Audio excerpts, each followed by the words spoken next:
Hi, and welcome to the Caterpillar Cross Stitch YouTube channel. My name's Ford from Son of a Stitch, and this week I'm going to be answering another viewer question from the comments of a previous video and talking about how to store cut lengths of floss when you use floss bobbins for storage. So let's get started.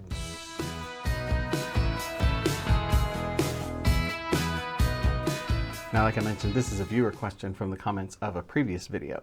If you have a question you'd like me to answer on the channel, leave it in the comments, and while you're down there, don't forget to like the video and give the channel a subscribe. I'd really appreciate it if you did. Now, I use floss bobbins to store my floss, both for long-term storage and for the project that I'm working on. So that can create a little bit of a problem as far as how you store the cut pieces that you've cut off of your skein or bobbin while you're working. So let me show you how I do that. Take a look at my floss box here. You will see that I've got all of my bobbins organized over here, and you'll probably also notice that I have one bobbin right here, and I have some loose floss right here.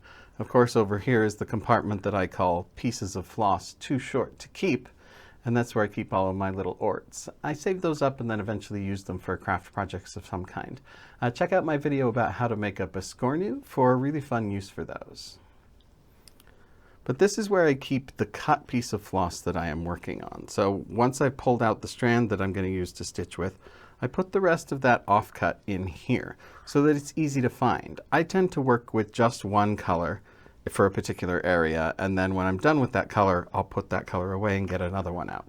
So I'll keep the skein or the bobbin that I'm working on here, or sometimes up on here if this section has gotten kind of crowded.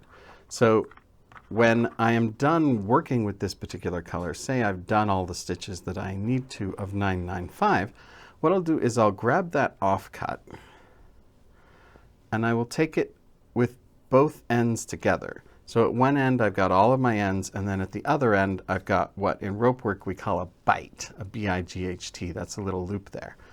And I'll take the cut ends and I'll just hold them against my bobbin and I'll wrap my offcut around it.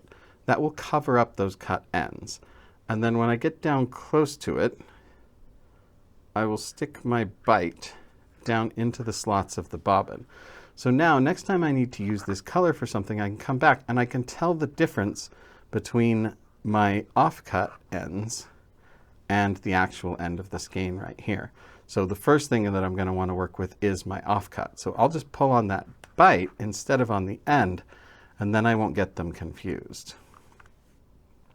Now I have another little trick to show you, but before I do that, I want to remind you to join the Caterpillar Cross Stitch VIP Stitch Club.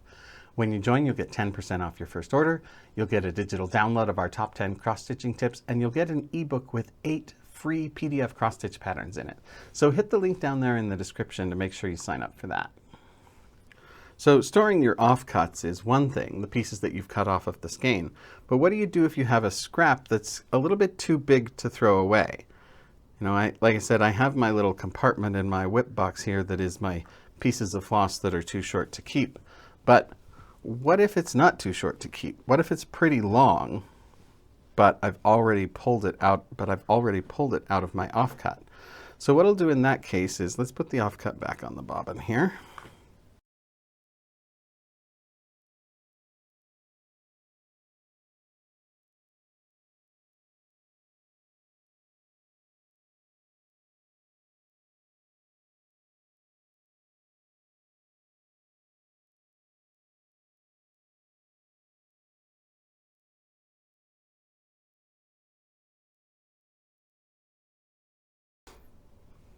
So what I'll do in that case is pretty similar. I'll take both ends of my floss